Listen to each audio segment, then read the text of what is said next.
#ask Dr. John అని type చేసి మీ questions అడగండి, తప్పకుండా రిప్లై చేస్తాను. సోము పాలెపు 1968. ప్లీజ్, నేను 1 month ఫినాస్టైడ్ యూజ్ చేసి ఆపేశాను. ఇప్పుడు నాకు ఎక్కువగా హెయిర్ ఫాల్ అవుతుంది. మళ్ళీ ఊడిపోయిన హెయిర్ రీగ్రోత్ అవుతుందా? Please reply sir. Me problem గనక సింపుల్ హెయిర్ ఫాల్ అంటే మెడికేషన్ కొన్ని రోజులు వాడి ఆపేసేయచ్చు.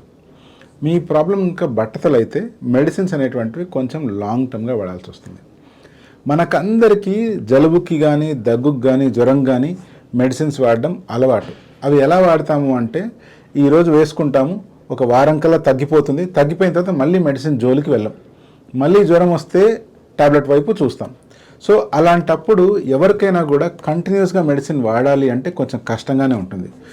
బట్ మనం అర్థం చేసుకోవాల్సిన పాయింట్ ఏంది అంటే మనం డీల్ చేస్తున్నది ఒక కంటిన్యూస్ ప్రాసెస్తో. ఏదైతే కంటిన్యూస్ ప్రాసెస్ ఆఫ్ బాల్డింగ్ కానీ continuous process of hair fall కానీ జరుగుతూ ఉందో దాని ఎంటైర్ కోర్స్ మనం వాడుతూ ఉంటే తప్పితే ఆ హెయిర్ ఫాల్ని కంట్రోల్ చేయలేము, లేదా ఆ హెయిర్ గ్రోత్ని కంటిన్యూస్గా ఎక్స్పీరియన్స్ చేయలేము.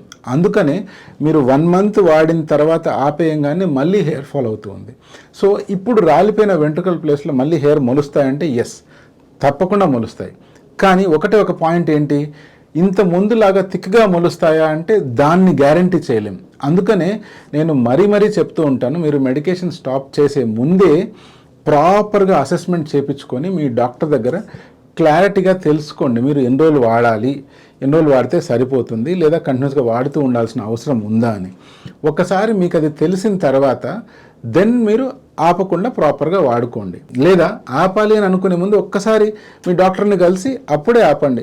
ఏదో కుదరలేదు కదా అని చిన్న రీజన్స్ కోసం ఇలా ఆపారంటే జుట్టు రాలిపోతుంది. రెండోసారి మొలిచే జుట్టు కూడా అంత థిక్గా మొలవదు. నష్టపోయేది మళ్ళీ మీరే.